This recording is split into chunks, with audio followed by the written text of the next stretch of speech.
Bom dia, pessoal. Bom dia. Já está todo mundo alimentado. Vocês foram ali no bom prato, bom café. Quer café, Wilson? Tem café? Quer café? Não, obrigado. Depois eu vou pegar água. Água. Bom, vamos continuar a nossa série de estudos. O tema é bem intenso. Intenso é uma linguagem mais. Eu priorística para falar que o assunto é meio chato. A gente fala que ele é denso. Mas é necessário, né? É necessário que vocês vão ver ao longo do nosso estudo, porque ele tem a sua utilidade. Então, nós vamos fazer um estudo de história da igreja. Nós vamos abordar o desenvolvimento da cristologia, sobre as doutrinas, desenvolvimento das doutrinas e dos dogmas da pessoa de Cristo. Antes eu quero convidar alguém para fazer uma oração para o professor, mas se não orou ainda pela aula, nem para o professor. Se estiver bem empolgado, por favor, pode orar. Eu sei que alguém é dança, vocês querem ficar em casa, né? Começou a chover. A hora que começou a chover, eu falei, nossa, está um perfeito dia para dormir, né? Aquela chuvinha, mas Deus aprovou, vamos trazer aqui hoje. Amém, Pai, nós te louvamos, a Deus, pela bênção do dia que o Senhor nos concede, pela oportunidade que o Senhor nos dá de vir à tua casa, louvar e agradecer pelo seu nome. Te louvamos pela vida dos irmãos, ó Deus, que o Senhor trouxe nesta manhã aqui. E rogamos, ó Deus, que o Senhor esteja falando aos nossos corações, ó Deus, nas aulas que passam em cima, Deus, em particular aqui, sobre isso. Que o Senhor esteja abençoando, usando o teu servo, Deus, seja instrumento nas tuas mãos, ó Pai. Que o Senhor fale o coração de cada um de nós aqui através dele, Pai. Abra os nossos corações para que possamos estar alertas a tudo aquilo que aqui vai ser falado. Em nome santo de Jesus. Amém. Vou trouxe os slides aí mais rápido da aula para ficar menos moroso, tá? Não vai dar certo.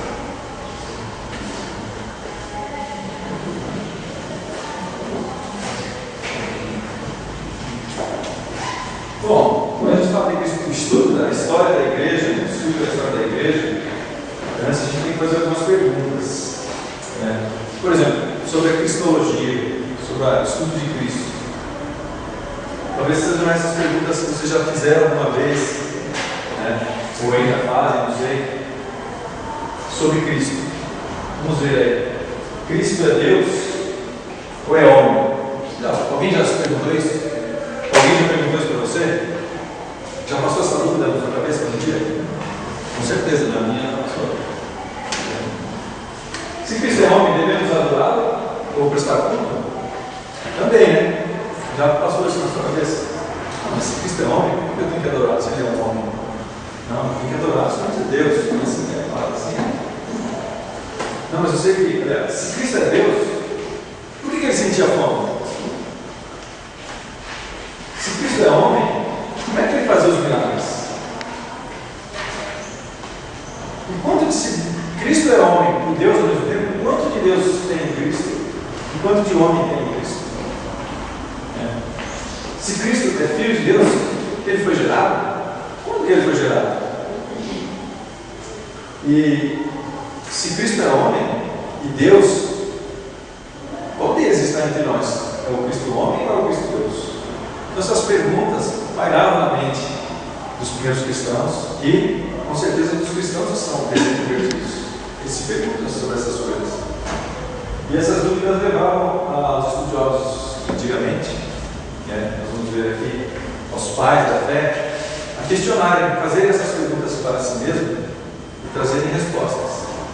O intuito de trazer um pensamento definido sobre a pessoa de Cristo. Por quê? Para que não houvesse dúvidas desse pensamento. Porque o que acontecia muito, nós vamos dar uma olhada aqui, houve muitas heresias, justamente por falta de entender quem era Cristo, como é que era a parte humana, como é que era a parte divina.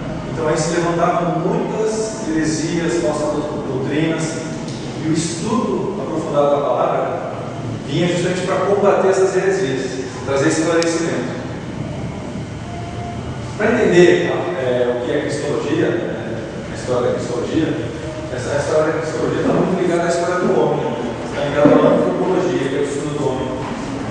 E no ponto teológico, a antropologia mostra que o homem que é apresentado com a imagem de Deus é dotado de verdadeiro conhecimento, justiça e santidade, mas que pela vontade, transgressão à lei de Deus, abandonou tudo isso e se tornou pecador, né? A queda do homem. Isso vem justamente para preencher essa lacuna agora. Isso foi justamente o contrário. Quando a gente estuda Cristo, a gente tem que ter em mente que agora a cristologia mostra como Deus veio ao homem para afastar a barreira que agora o homem criou entre o pecado, com o pecado entre ele e Deus, e agora fala que Deus traz a provisão para trazer novamente ao homem comunhão com ele mesmo, através da satisfação, da exigência que a lei de Deus fazia em Cristo. Até que tudo bem, gente? Então, para entender a história de Cristo, precisamos entender que ela aborda o estudo do homem, porque a palavra fala de Deus, Cristo é homem. Então, precisamos estudar o Cristo homem. E Cristo também é Deus. Precisamos ver os dois lados, as duas naturezas do Criador. Por que tudo isso? Porque a igreja tinha necessidade e tem até hoje. A igreja tem necessidades. Na época, quais eram as necessidades sobre o estudo de Cristo? Eles precisavam saber os seguintes pontos. Eles precisavam de uma definição de quem era Cristo. Definição exata. Para quê? Porque eles queriam ter certeza da sua autêntica e própria divindade. Eles queriam uma definição que deixasse bem claro isso. Cristo é Deus por causa disso, está no versículo tal, os textos tal apontam para isso, é isso que eles queriam. Também queriam algo que desse a sua autêntica e própria unidade, textos, ensinos que indicassem essa unidade de Cristo. Também ensinamentos sobre essa união da divindade, e da humanidade da nossa pessoa. É algo que ainda é um mistério até hoje para a gente. Nós não conseguimos entender isso. Como Deus, como Cristo é Deus, divino, como Cristo é homem, ao mesmo tempo. Você consegue entender isso? Tem uma frase interessante que eles falam o seguinte aqui, que alguns diziam lá na igreja, que a igreja se aventurou demais ao tentar definir um mistério que pela natureza transcende definição. Então a igreja tentava realmente definir esse mistério. Outra coisa que a igreja procurava entender, a distinção devida entre divindade e humanidade nessa única pessoa. Sem esses conceitos unidos, surgem as heresias e as diferentes doutrinas. Nós vamos ver aqui que tem um movimento cristão, entre aspas, que é muito parecido com o movimento de hoje, que é um movimento do ano de 200 depois de Cristo. Vocês vão ver que é bem parecido, você não mudou nada, e continua as heresias sendo proclamadas. Mas e essa história das doutrinas, dos dogmas, né? Isso aí começou, é coisa nova? Não. Isso aí já começou com os apóstolos. Abra lá em Atos 16, 4. Os apóstolos já tinham em mente que deveriam desenvolver estudos, credos, sobre o que eles criam, como que eles criam, para que dentro da igreja não houvessem distorções, heresias.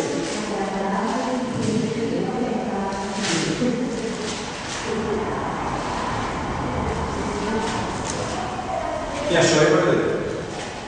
Ao passar pelas cidades, entregavam aos irmãos para que os observassem as decisões tomadas pelos apóstolos e presbíteros de Jerusalém.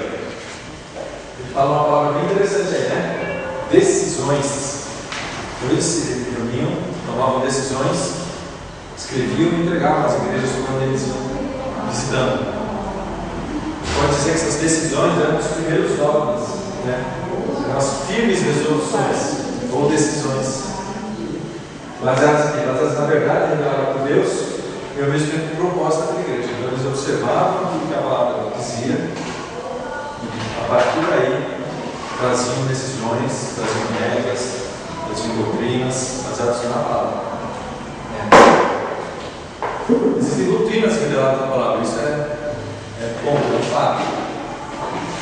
O dogma é a reflexão da igreja sobre essas doutrinas, normalmente quando elas são controversas. Não é que tem alguma coisa escrita na Bíblia, alguma lei, algum ensinamento, você pode ver que determinada igreja leva para um lado, determinada igreja leva para o outro lado, umas começam a desenvolver heresias em cima daquele ensinamento. Então, o que a igreja queria era discutir isso. Por que existem as heresias? Por quê? Será que nós estamos entendendo errado a palavra?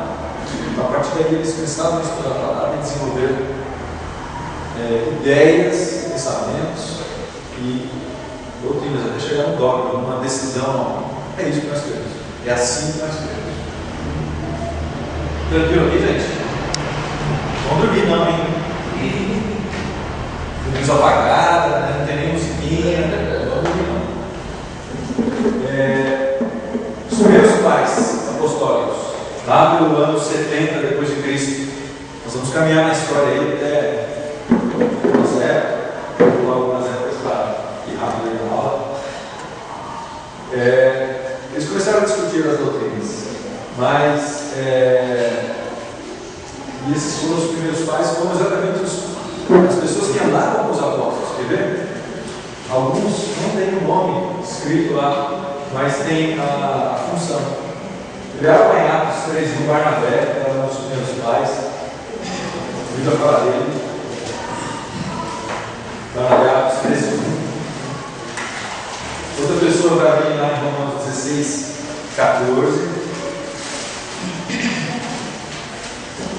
Outra pessoa em Filipenses 4, 3.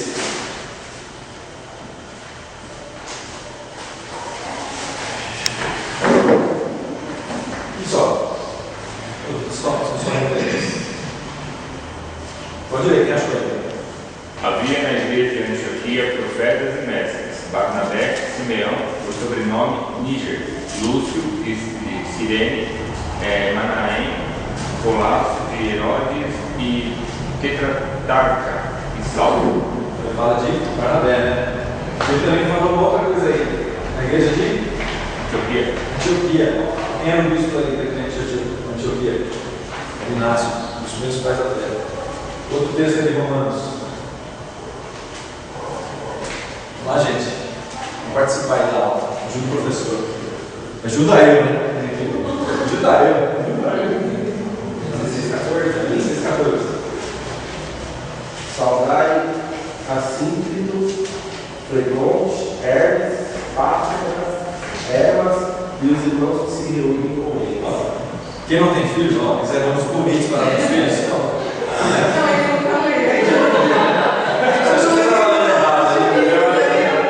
Tem gente que tem que São nomes bacanas, vocês darem para os seus filhos, eles vão ser sempre bem lembrados, tá?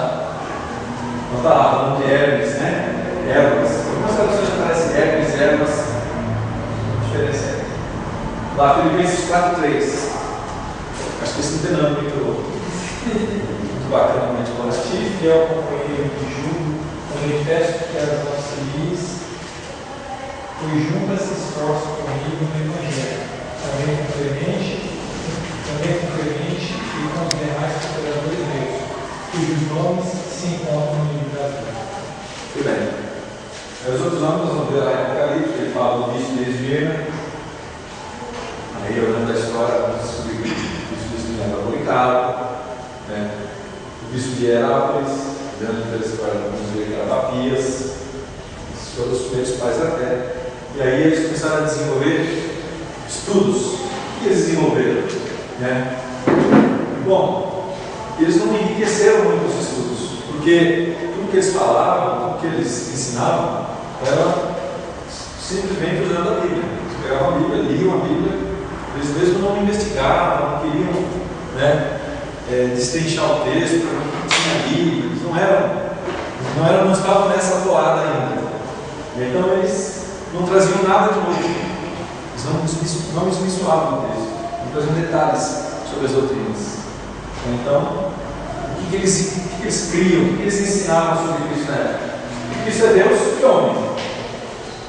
Só. Mas eles não desenvolveram detalhes, eles não se atreveram a Cristo é homem, por causa disso. Vamos ver mais pra frente que alguns se atreveram e hoje nós cremos em coisas que eles desenvolveram há muitos anos atrás. Então eles não trouxeram nada de novo. Né? Não que trouxeram, não entendam mal. Eles tinham que trazer uma revelação nova da palavra, não era nada disso. É trazer um ensino mais detalhado. É isso que eu quero dizer. Eles não traziam um ensino detalhado. Eles acordavam a falar, está tudo certo, é isso aí. Bom, como a gente viu, o estudo da palavra, o estudo da cristologia, detalhes sobre a vida de Cristo, sobre quem Ele é, só começou a surgir, assim como as outras doutrinas, nós vamos ver também, em outras aulas, só surgiu porque haviam distorções, haviam perversões da palavra. Então as pessoas que estavam interessadas em manter a pureza da palavra, estudavam a palavra e falavam: não, vocês estão errados. Vocês estão errados por isso. Então o que aconteceu? Mais ou menos no ano 200 depois de Cristo, a gente está adorando aquela história, né? Mas existem 3 grupos principais de judeus cristãos. São os judeus que se converteram ao cristianismo. Né? E cada um desses grupos ensinava isso de uma forma diferente. Você vê, tudo era judeu, se converteu ao cristianismo e ensinava isso de uma forma diferente. Então, os principais grupos eram os nazarenos, eles criam na divindade e no nascimento virginal de Jesus. Tudo bem, a gente vê também. Tinha os ebionitas, que negavam a divindade de Cristo e o nascimento virginal. Estava em os dois. Um motivo para eles não acreditarem, como eles eram judeus, os judeus eram monoteístas, só tinha que ter um Deus. Então, isso dá para entender a cabeça da pessoa, né? Só tem que ter um Deus, por que eu vou crer que Jesus é Deus? São 2 deuses. Não dá para entender por que ele pensava assim. Por que ele não cria? É aí que era necessário estudar a palavra com mais detalhe. E os euquesaítas, eles não criam o nascimento virginal de Cristo. Cristo para eles era um anjo superior, era um Adão ideal encarnado. Então ele começou as primeiras distorções das doutrinas. Esses eram judeus cristãos, judeus convertidos. Judeus convertidos ao cristianismo. Como que era convertido ao cristianismo e negar a divindade de Cristo e o nascimento virginal? Então, eles eram, os judeus eram monoteístas. Então, para ele, aceitar outro Deus era algo. Então, ele adotou uma linha: não, Cristo não é Deus. O problema dessas divisões é porque ou eles diziam que Cristo só era Deus e iam por essa trilha. Não, Cristo só é Deus, não é homem. Aí ele chegava nessa distorção aqui.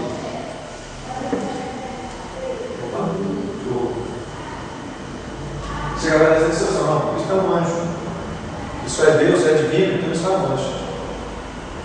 Ou ele falava: não, Cristo só é homem. Senão ele não conseguia conciliar todo o credo dele, tudo que ele cria.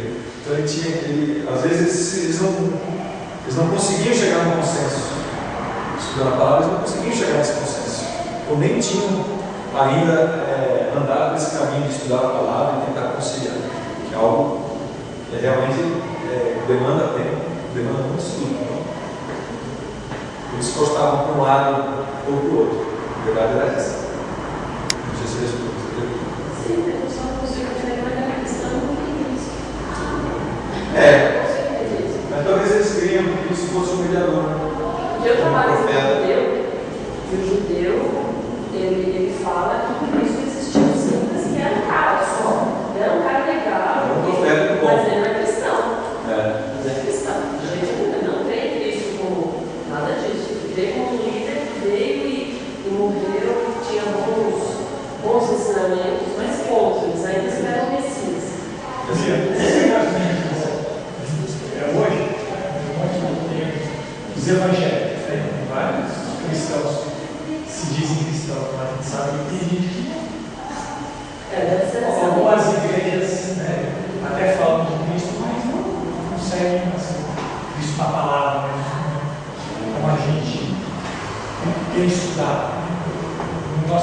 hoje, mais ou menos acontece tipo isso também. Embora fora que é cristão. Você quer ver o próximo que é legal? Esse aqui era a linha de grupo que era de cristãos, judeus que eram cristãos. Certo? Mas tinha também a linha dos cristãos gentis, ou seja, que não era judeu, que se converteu ao cristianismo. Então, o que era essa linha de crença? Eles misturavam elementos judaicos, apesar de não serem judeus, eles criam em elementos judaicos, criam em doutrinas cristãs e ideias pagãs. Universal. Então, o que é isso aí? É um sincretismo, eu põe tudo no saco, agita, o que tirar de lá, tá valendo. Então, o que acontecia com esse tipo de pensamento? Ali, ó. Era muito popular, porque agradava o judeu, agradava quem não era judeu, agradava todo mundo.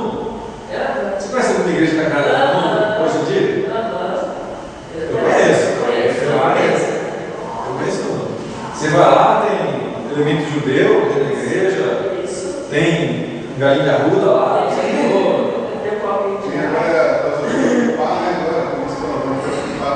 Tem até o tempo agora. Então, o que era ali? Eles escreviam tudo sobre Jesus. Você falava de Jesus, eles escreviam, não. Jesus era isso mesmo, isso era um mesmo. Então, para não ter discussão. E aí vem o elemento pagão, né?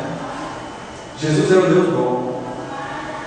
Porque eles criam que o Deus revelado no Antigo Testamento era um Deus mau. Que castigava, que destruía. Era um Deus mau. Jesus era um Deus bom. As primeiras prevenções do Evangelho. Bom, contra esses caras se levantaram outros estudiosos. Então, eles levantaram os antignósticos para combater essas heresias. Tentar combater essas heresias. Então, a gente destaca os dois principais dele. Irineu era discípulo de Policarpo, lembra do Policarpo lá?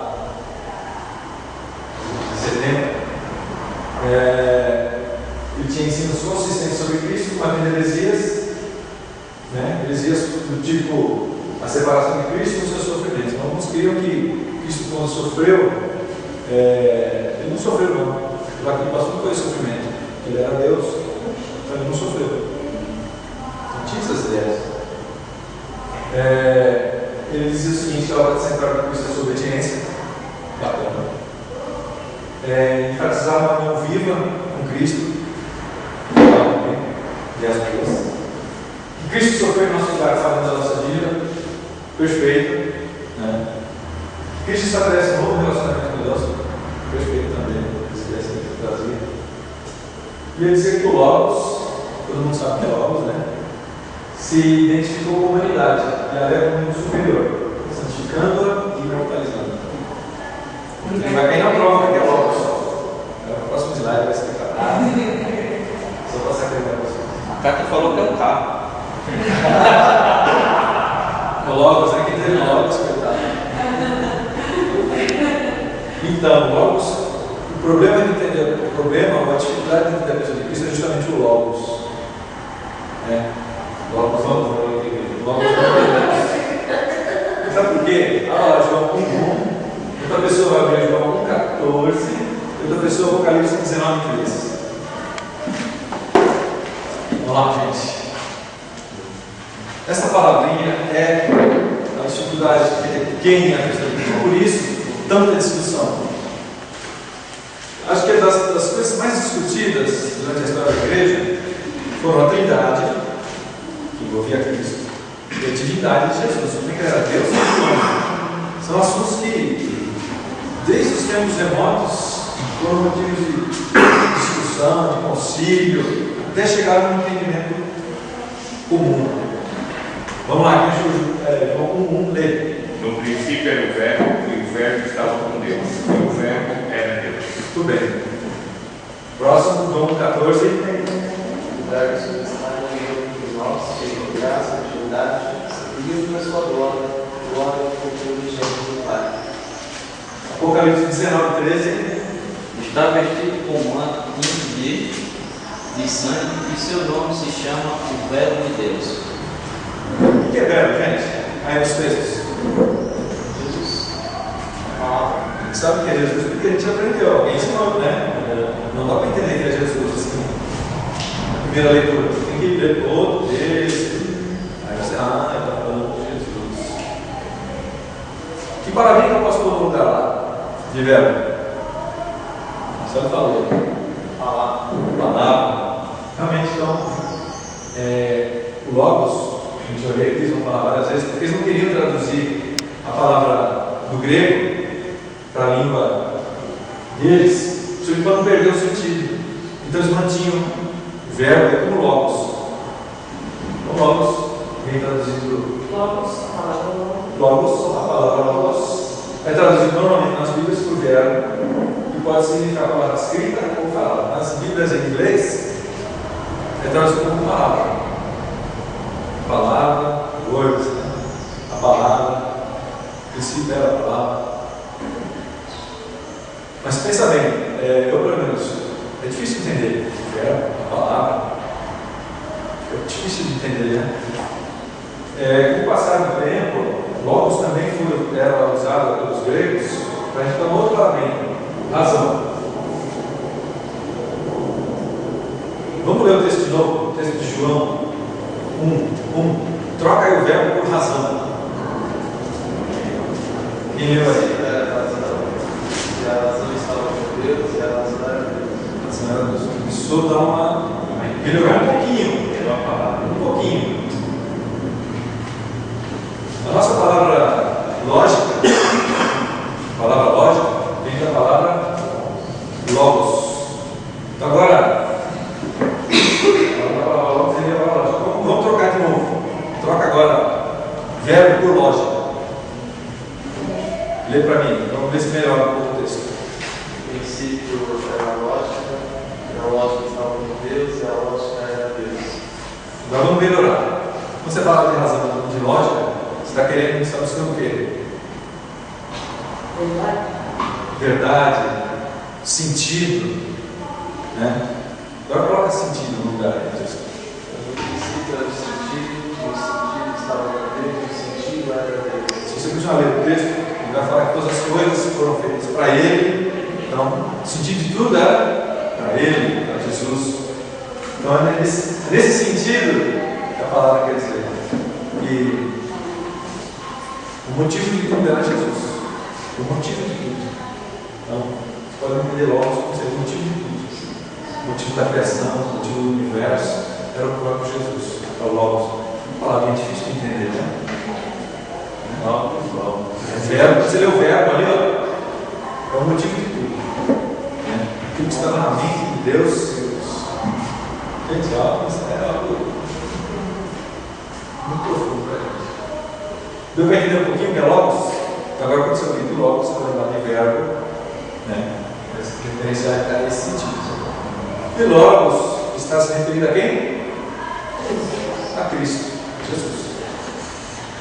Então vamos lá. O segundo estudioso lá da época, que combatia lá aquela igreja lá do Galindarura, era Tertuliano.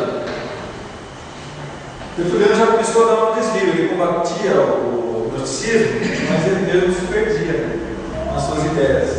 Ele dizia o quê? Que Cristo é uma parte de Deus. Cristo não era 100% Deus, ele era um pouquinho. Ele também dizia que houve um tempo que o Logos não existiu. O Logos não era eterno. No tempo que o Logos não existiu. Ele pensava assim.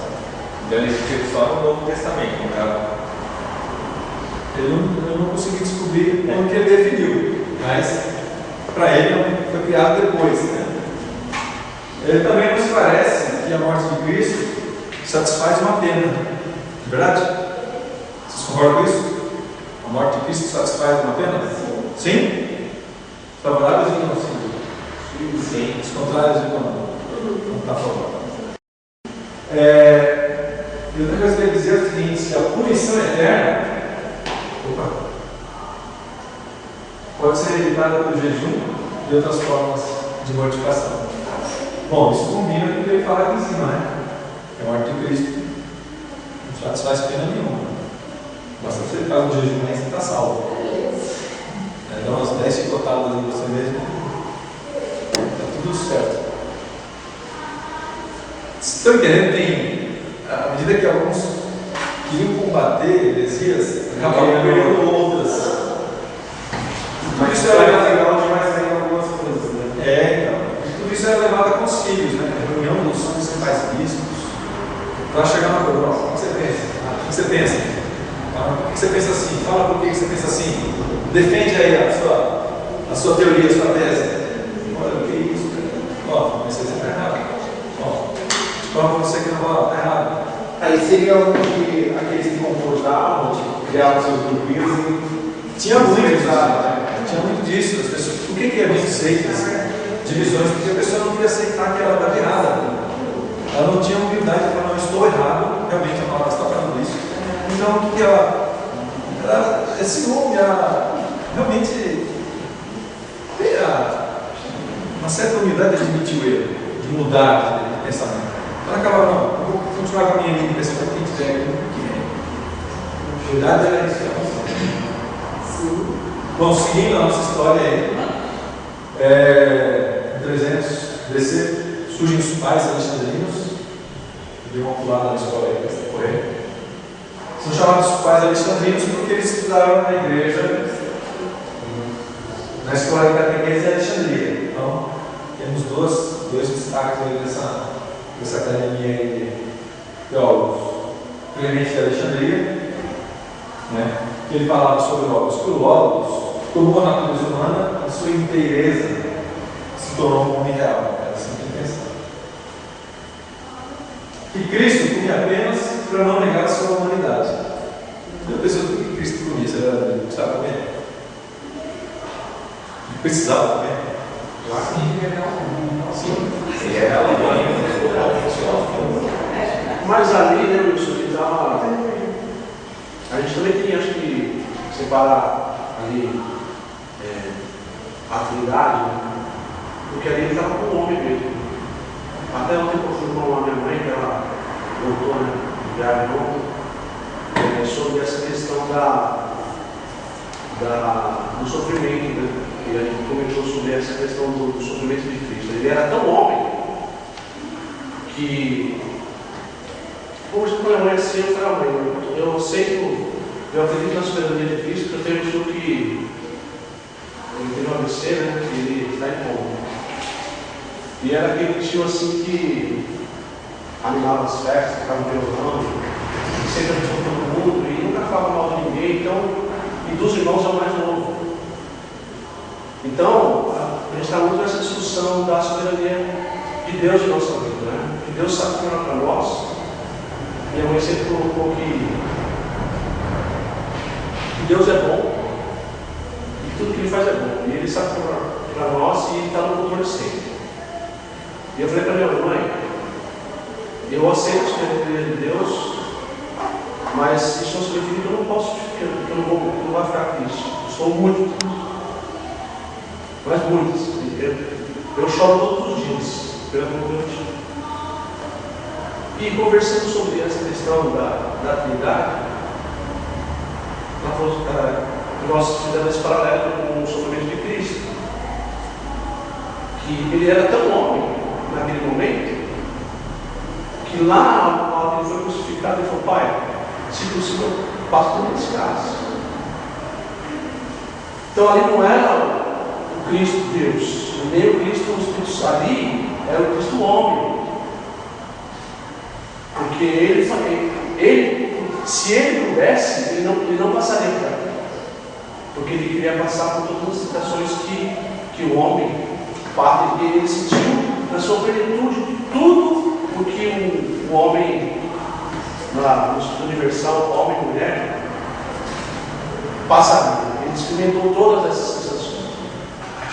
Quando ele foi tentado no deserto, pede ao Senhor de salvar ele, Jesus. E ele poderia ter feito isso se ele quisesse. Mas ali era o Cristo homem. Ali era o Jesus Cristo homem. Deixa eu ver. Aqui tem um dos histórias, ele fala algo muito bacana. Ele fala o seguinte: Em Cristo ele era homem e Deus. E ele tinha duas vontades: a vontade humana e a vontade divina estavam nele. Mas a vontade divina, a vontade humana sempre estava debaixo da vontade divina. Por isso que ele, apesar de ele não querer ser crucificado, ele foi até o fim, porque ele quis obedecer. Ali era Jesus homem, porque ele mesmo, quando ele falou aquilo, Jesus é Deus, se ele passa dos caras, ele não, se ele pudesse, não passaria. Sim. Mas ele passou porque ele, né? A obediência ele passou. Sim. Então ali era eu tenho. A mãe me mostrou que ali era muito, né? Porque eu falei, mãe, eu aceito, mas eu não posso, eu não tenho que ficar feliz com essa situação do meu tipo. Né? Aí ela falou, sério, ó, Jesus, aí ela deu esse exemplo aí. Jesus não tem que falar. Outra coisa que o Clemente também defendia. Só complementar, mas assim, inclusive o Maurício já ensinou para a gente várias vezes que ele tinha que ser só homem nessa hora, porque senão ele não receberia todos os nossos pecados. Deus não tem pecado. Então nessa hora ele era só homem por causa dos pecados que ele tem. Sim. E quando ele morre, ele só é Deus. Isso aí. Para poder atender o sacrifício, poder perdoar todo mundo. O que é? Tentar entender isso aí, nossa mente é muito pequena, né? A gente vai entender um pouquinho tudo isso aí. Olha o que ele fala, que Cristo era incapaz de sentir alegria ou tristeza. Só absurdo. É que o outro hora que ele tenta explicar isso por quê. Ele só não tem que saber. Bom, o outro que se destaca aí dos pais das disciplinas é Orígenes. Ele fala que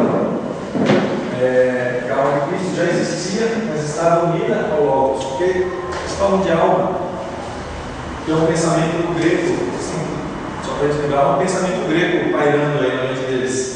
E o grego costuma dividir o homem em três partes, tricotomista, né? Corpo, alma e espírito. Corpo, alma, acho que é isso, corpo, alma e espírito. Faz três divisões, né? Normalmente, eu sou dicotomista, corpo e alma. Começa a dividir nós, mas começa a complicar. Corpo e alma. Então, por isso que ele fala aí que a alma de Cristo já existia, estava unida ao Logos, na eternidade. E antes da encarnação, houve uma união entre as duas. Eles fazem perguntas assim difíceis de responder mesmo. Tipo, se Cristo era Deus, quanto que é a parte humana? Quando vocês estão só quando a concepção, ou antes, na realidade, ele já era homem, foi um homem que. Entendeu? São perguntas difíceis para tentar esclarecer. E ele chegou na conclusão de que Cristo tinha duas naturezas. E realmente, isso é. Tudo bem até aqui? A gente pode continuar? Todo mundo está acordado ainda? Bom, o Concílio de Nicéia, 325, começou a. Sempre todo o concílio, é o que eu falei, as pessoas vinham, cada um defendia a sua ideia, e eles chegavam no consenso. Quem queria adotar esse consenso partia daí, quem tinha a humildade de aceitar que estava errado, fazia as suas correções, suas ideias, seus pensamentos. Então, no concílio de Nicéia, temos dois principais aí, Atanaso. Ele defende a seguinte linha de pensamento: o filho é da mesma substância e essência do pai. Isso até hoje não é o que nós temos. Coisa de 325 anos depois de Cristo. Aí eu dizia o seguinte, o pensador, o teólogo, que há uma distinção entre Cristo e o Logos. Tinha essa linha de pensamento. Eu não vou, nem posso detalhar cada linha de pensamento, senão a gente vai gastar uma semana de aula. Outra coisa. Avançando um pouquinho. Concílio de Constantinopla. A questão da controvérsia eram as duas naturezas de Cristo. A cada concílio sempre surgiu uma discussão. Não, hoje nós vamos discutir sobre a Trindade. Isso está gerando mais heresia. Não, a divindade de Cristo. é o que está gerando mais heresia. Não, a natureza de Cristo está gerando heresia. Ó, tem 300 tipos de igreja aí, não pode ficar assim. Então, nesse concílio aí, uns entendiam que o Logos era uma habitação moral em Cristo. O mediador que consistia em duas pessoas. Uma ideia diferente, né? Tinha duas naturezas, divina e humana, e agora ele era duas pessoas, Deus e homem. Então, essa ideia já começava a causar um certo conflito. Concílio de Calcedônia, 450 depois de Cristo. O que se resolveu nesse concílio? Né? Bom, primeiro, as propriedades de ambas as naturezas podem ser atribuídas a uma só pessoa. É outra coisa interessante. Se Cristo é homem, se Cristo é Deus, Deus é onisciente? Sim. Jesus é Deus? Ele é onisciente? Sim. Jesus é homem? Sim. O homem sabe todas as coisas? Não.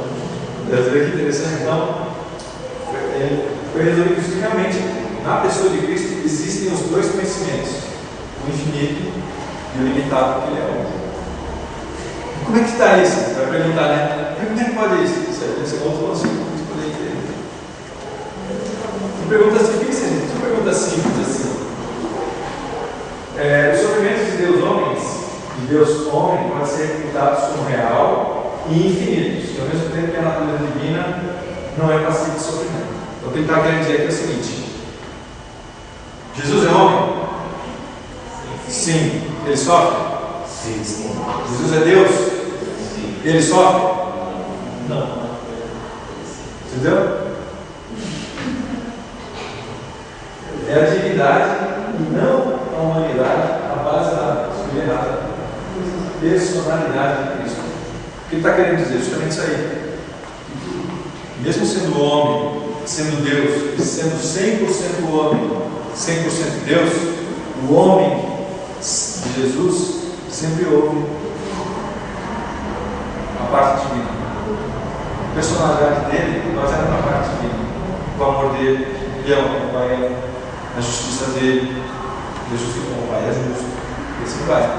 Isso que ele está querendo dizer. Quem rege a personalidade de Cristo é a personalidade divina. Que no fundo deveria ser parecido conosco, né? Nós deveríamos imitar isso também. Nosso amor deveria ser parecido com o de Jesus. Nosso perdão deveria ser parecido com o perdão de Deus.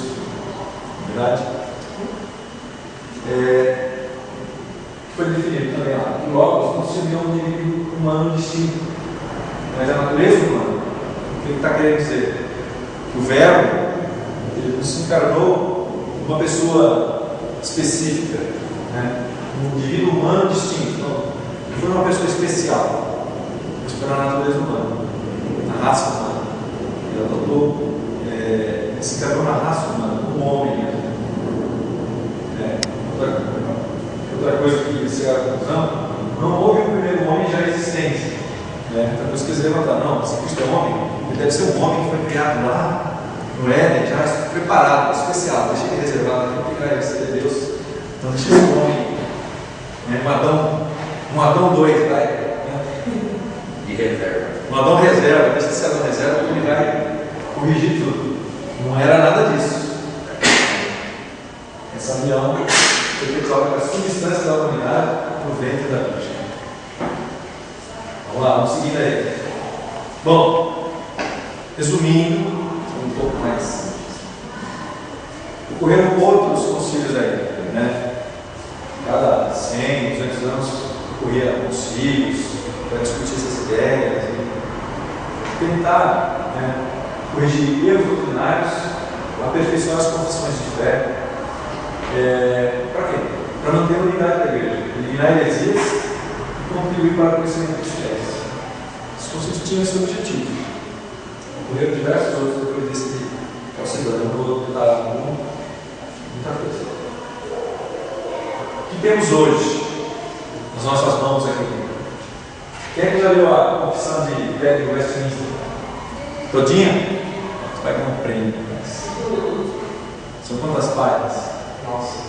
Várias. Quando eu nunca tinha lido, mas aí quando eu fui lendo já, Isso é obrigado a ler. eu falei assim, leia, assim, eu fazer pergunta, mas leia. Aí são os ciclos de Fred, como são os Fred do Smith, tem o Fred do Santos Maior e o Fred do Francisco. A princípio eu falei, nossa, tem que ler isso. Aí você começa a ler e aquela coisa fica gostosa, começa a entender bastante coisas. Mas eu li, eu estudei, mas fala assim, muito interessante. A confissão, ela, tudo isso que a gente viu, ela aborda a confissão. Não com tantos detalhes, mas muita coisa. Por exemplo, aqui, ó, capítulo 8, parte 2.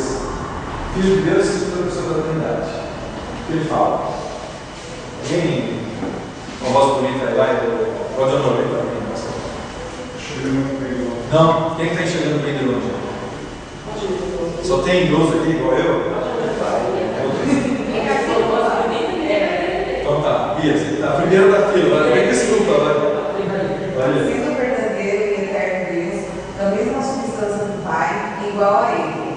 Quando chegou ao cumprimento do tempo, tomou sobre si a natureza humana, com todas as suas propriedades, essenciais e enfermidades comuns, contudo sem pecado, sendo concebido pelo poder do Espírito Santo no ventre da Virgem Maria e da substância dela.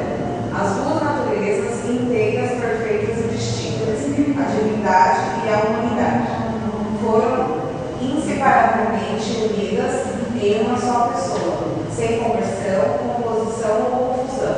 Essa pessoa é verdadeiro Deus e verdadeiro homem, porém, um só Cristo, o único mediador entre Deus e o homem. Vocês já tinham lido isso em algum lugar? Mas é exatamente as discussões que eles estavam fazendo lá. Natureza, substância. Dá para dividir Cristo em dois? Dá ou não dá? Tudo aqui. Hoje é o que nós cremos, né? Opção elaborada em 1947.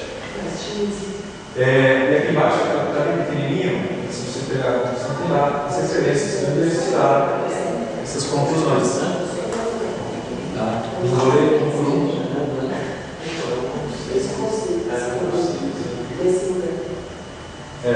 Pois não, para falar todo mundo. Não, é porque a gente está perguntando se vai ser uma pessoa, se é um lugar. É lugar. Abadia. Um concílio, se também vai ser lugar. Isso aí. Tem muita coisa que a gente realmente. É aquela faculdade lá. Ela é nova, não sei se é essa faculdade, mas ela já não vai falar alguns minutos. E tem lá no Farnal Westminster. É o Eric que uma vez da lá. Diz que eu vou perguntar. Bom, também temos lá no breve catecismo de Westminster algumas perguntas e respostas. Ajuda a esclarecer essa questão da cristologia, né? Da pessoa de Cristo. Vamos lá. Bia, pergunta 6. Lê a pergunta e a resposta. Quem já leu o breve catecismo de Westminster? O diácono todo mundo lê, né? Já sou obrigado a ler, senão é uma boa.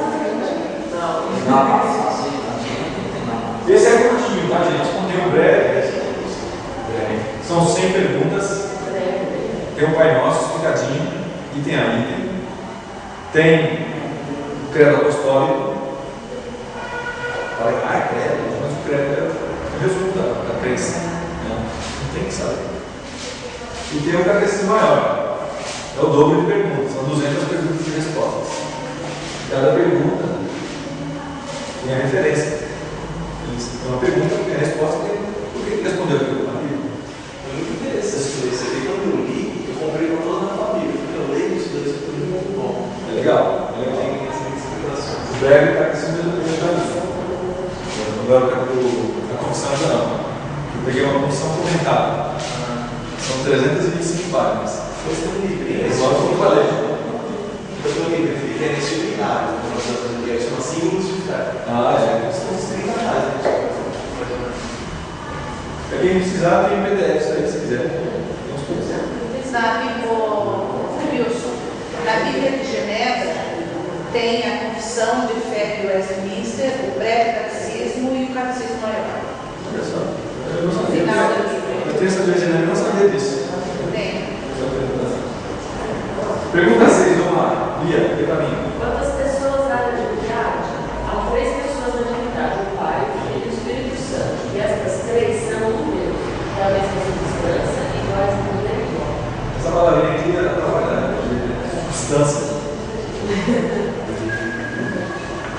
talvez não tenha uma definição melhor de Deus. Deus é Espírito. Como você define o Espírito? Espírito do quê? Dada de óleo, espírito de ar, é uma substância. Pode ser que não tenha nenhuma substância, mas tem existência. Pergunta 21, vai lá nele. Quem é o redentor dos escolhidos de Deus? O único redentor dos escolhidos de Deus é o Senhor Jesus Cristo, que, sendo o eterno Filho de Deus, se fez homem, e assim foi e continua a ser Deus e homem em duas naturezas distintas e uma só pessoa para sempre. Novamente, abordando os assuntos que a gente viu, né? E aqui ele fala para ele, toda palavra que ele diz diferente, natureza. Né? Nós já estudamos psicologia aqui, falamos das naturezas. Então, ele fala de natureza, natureza divina. Pergunta 22, Marcelo. Como Cristo, sendo Filho de Deus, se fez homem? Cristo, Filho de Deus, se fez homem, formando um verdadeiro corpo, uma alma racional, sendo concebido pelo poder do Espírito Santo no ventre da Virgem Maria, e nascido dela, mas sem pecado. Tudo isso aí já foi abordado lá nos Pais da Fé. Agora nós temos aqui bem mastigadinho, bem resumidinho. A gente não precisa. Essa era a ideia. A ideia era trazer credos, catecismos, confissões de fé que fossem fáceis para uma pessoa como eu, você entender. A gente não precisava ficar se debruçando na Bíblia para descobrir coisas que talvez a nossa capacidade de uma pessoa não alcançaria. Então, que não alcançaria. Quem sabe Deus não te iluminasse a ponto de você entender. Mas era a obrigação deles deixar isso de forma mais fácil para as pessoas. E hoje nós temos aí esses recursos também. Deu para entender como foi desenvolvida o estudo de Cristo, as naturezas. Foi um pouco maçante, me desculpe, minha primeira aula de história. Eu consegui fazer algo mais feliz. Foi isso. Esse foi o último concílio, 1947. Não sei te dizer se foi o último concílio. Deram vários, porque foi o seguinte, quando houve a reforma, começaram a ter concílios católicos e concílios protestantes reformados. E esse, pelo que eu pude ver, foi o último. Mas sempre tem, por exemplo, na igreja presbiteriana, os concílios da igreja que vão mudando um pouco a nossa doutrina. Mas aí Até teve esse ano, né, Lúcio? Teve esse ano. Teve. E até aquela questão da. Mas aí, a questão da forma do nosso ciclo lá. já é direcionado mais a condução da igreja, não a questão de fé, que já foi tratado nos concílios da igreja. Hoje trata de assuntos da igreja hoje, para que esse assunto, não, acho que da Bíblia, a questão da fé, hoje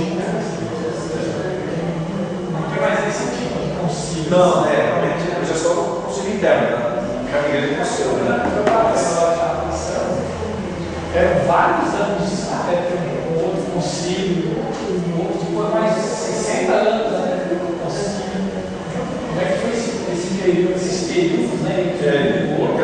Aquela não tinha. O presbiteriano batista, Assembleia já era disso. Concílios ecumênicos. As ideias estavam começando a surgir. Deve ter sido bem complicado mesmo. Tinham brigas, saíam brigas. Esses períodos, né? Mas eles não Até falaram. chegar de novo lá na frente, se reunir, fazer assim. Saíram discussões, brigas mesmo, esses concílios. Não vai imaginar, né? Eles vão estar falando a palavra e sair brigas. Alguém tem mais alguma dúvida? Está todo mundo acordado ainda? Não tem, mas você podia começar a colocar o breve catecismo nas gigantes. Isso sim, Oh, bacana isso aí. Não, estudar muito. Pergunta do Bruninha. Isso que pessoal se Dividir primeiro de 1 a 10, Pode ser que você faça um maior, tem mais 5 perguntas. Já vi que eu vou ter que ir.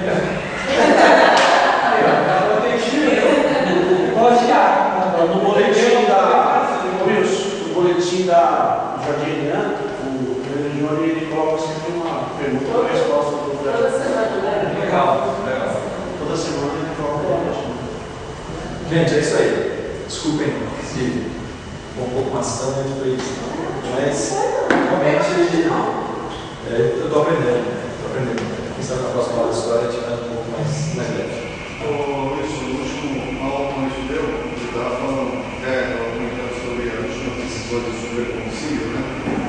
Então, acho que depois eles analisarem, estudarem, chegarem na conclusão, decidiu-se que não chegar em vai ser aceita a unção com óleo na igreja presbiteriana, mas dependendo, quem aplicar, pastor e presbítero, né? Mas pode ser muito favorável, né? Se dependendo dele, ele não vai aplicar. Então, mas foi mais ou menos algumas novidades que ele trouxe aí no sistema possível. É algo inconclusivo. Ou inconclusivo, exatamente. Não ditou como impôs. Se for fazer, faça assim. Isso que eles decidiram. Não é para fazer, se for fazer, faça assim.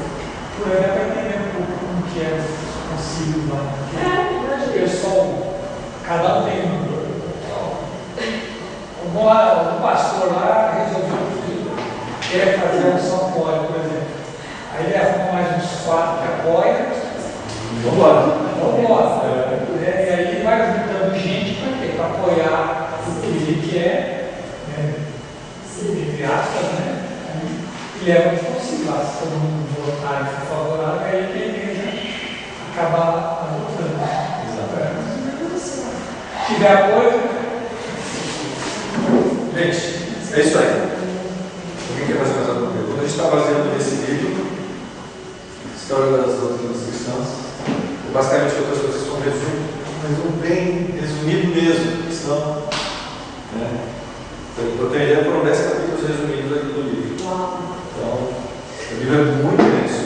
A gente conta toda a história deles, a gente de lá, dos primeiros pais até a reforma. E ele não trata só da cristologia, mas de todas as doutrinas. Todas, vamos ver aqui, eu vi aqui eram as principais, né? Trindade,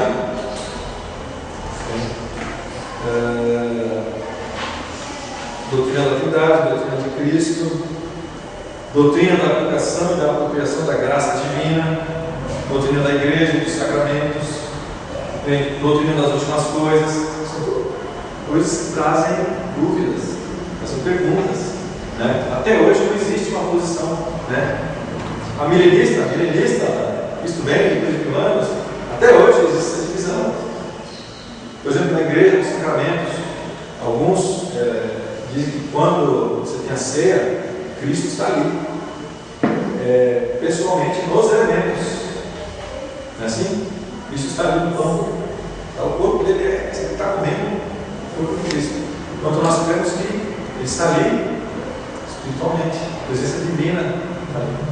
Tem todos os fazer um livro, chama Secas e Heresias, não sei se vocês conhecem, que aborda todas as questões das outras doutrinas e assim, fala sobre a transubstanciação, que é isso que eu estou falando. Exatamente. Eles estão comendo o corpo e bebendo os católicos, né? Eles creem nisso. Né?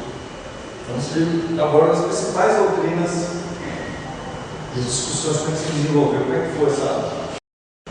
Quais foram as conclusões que você estudando a palavra?